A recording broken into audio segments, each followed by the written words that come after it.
सम्पूर्णमा फेरि पनि स्वागत गर्न चाहे। आज चाहिँ हामी नेपाल अधिराज्यको संविधान 2015 को विशेष रूपमा चर्चा गर्न गइरहेका छौँ।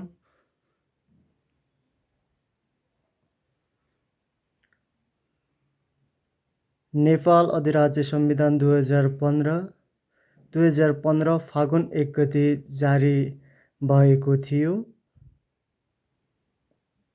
राजा महेन्द्रले जारी गर्नुभएको थियो।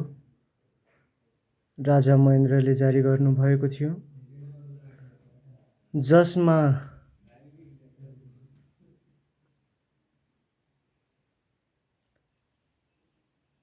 हाम्रो 10 वटा भाग रहेका थिए,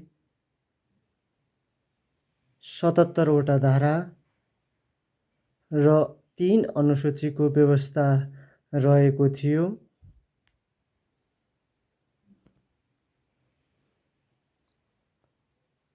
यस संविधानलाई अनुसूची नभएको संविधान पनि भनिन्छ, तर पछि गएर अनुसूची थप गरिएको थियो।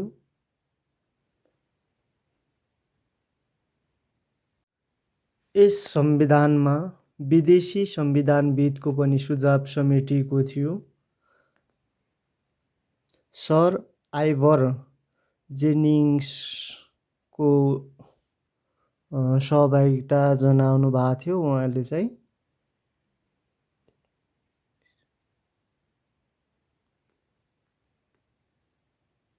सर आइभर जेनिङ्स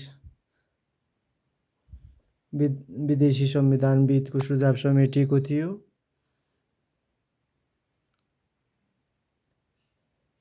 त्यसै गरी मस्यौदा समितिको संयोजकको रूपमा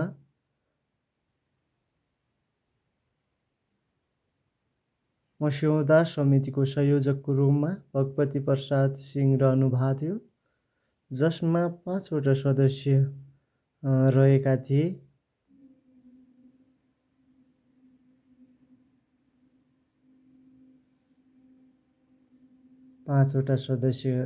थिए।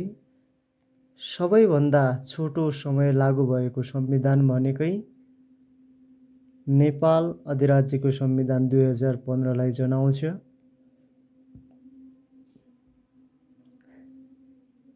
विक्रम सम्वत 2014 चैत्र 3 गतेका दिन भगवती प्रसाद सिंहको अध्यक्षतामा गठित बेलायती संसदविद सर आइभर जेनिस संलग्न भएका 5 सदस्यीय संविधान मस्यौदा समितिले 10 महिनाको अवधिमा मस्यौदा तयार गरी राजा महेन्द्र समक्ष प्रस्तुत गरेका थिए। त्यस कमिसनका अन्य सदस्यहरू होराप्रसाद जोशी, रामराज पन्त र सूर्यप्रसाद उपाध्याय थिए।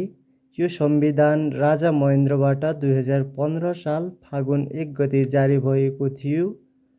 संविधानको धारा 73 र 75 तुरुन्त लागू भए भने बाँकी धारा 2016 सालमा लागू भएका थिए।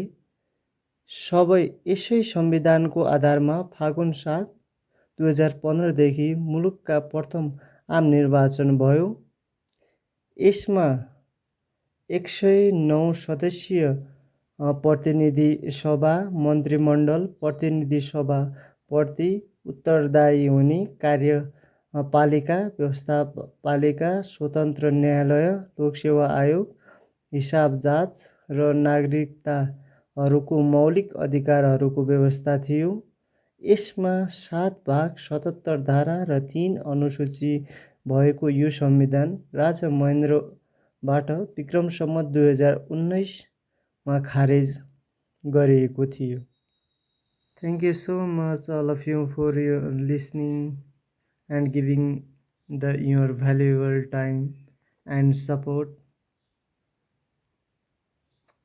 Keep smiling. Thank you.